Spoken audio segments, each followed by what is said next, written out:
Hello, Namaste. Kaushik here from Tanashvi Fintech. ABC of Inflation, Part 3. Hope you have seen Part 1 and Part 2. If you have not, please go and see Part 1 and Part 2 in this playlist. So, how does inflation affect us? So, we have taken four cohorts. First is a 55-year-old nearing retirement, planned for the next 20 years. Average lifespan in India is about 75. So, 20 years, suddenly the realization dawns that whatever we have planned for largely seems inadequate. Why? The cost of living increase for senior citizens is in healthcare, is in daily needs, and in case of assisted living.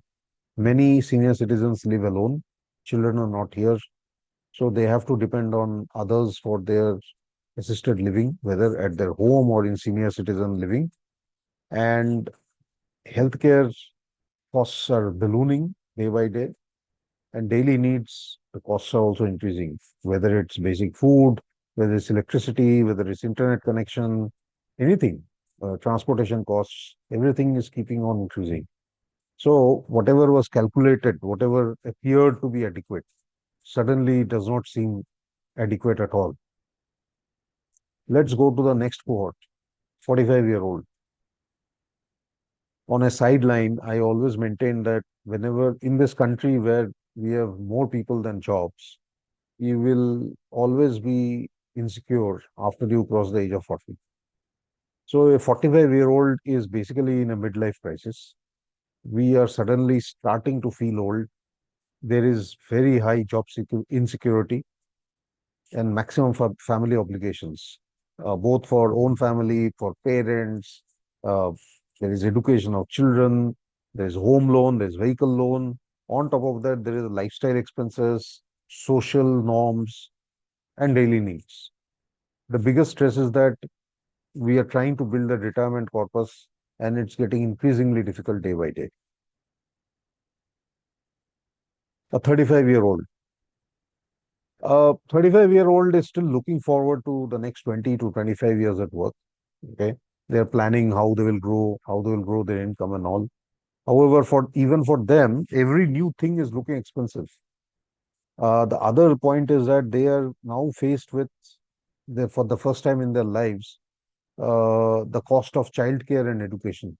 Okay, I mean, we hear of stories in newspapers that pre-kindergarten education nowadays cost approximately between 15, 20, 30,000 rupees per month, right? Okay. On top of that, childcare, and there is, let's say, husband, wife both work, and there is, you need a nanny at home, you need somebody at home to take care of the child, you have a cook, you have this, that, and all. Okay. On top of that, you are at an age where you want to basically, what should I say? Unfortunately, your spending is dictated by a lot of social norms.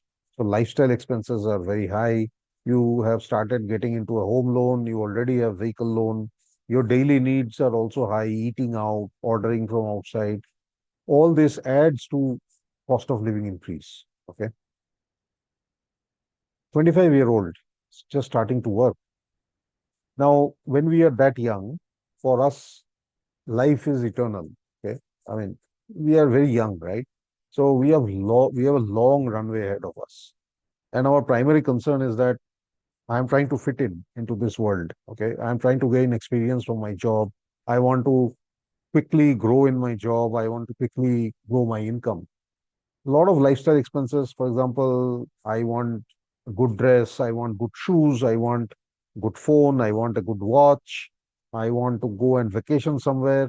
Basically, the first time you have got independence, right? Financial independence. But the problem is for most of this cohort, 25, 30, is that they realize that end of the month, they have very little savings or almost, I mean, in many cases, zero savings because everything is on EMI. Okay. And EMI basically is you pay per month, but you essentially keep paying for many months. And all the EMIs keep adding up. Therefore, the principal cost of lifestyle increases, cost of living expense is lifestyle. Now, if you look at all the four, cohorts. Okay. The fundamental thing is that their inflation basket is very different. Their experience of inflation is very different. And because of inflation, their behavioral response is also very different. A 45-year-old and a 55-year-old has a very different response to inflation than a 25-year-old for sure, and even a 35-year-old. Okay. Because both the 25 and 35-year-old, they see that they have a long runway ahead of them. Whereas for a 45 and 55-year-old, they realize that there is almost no runway left.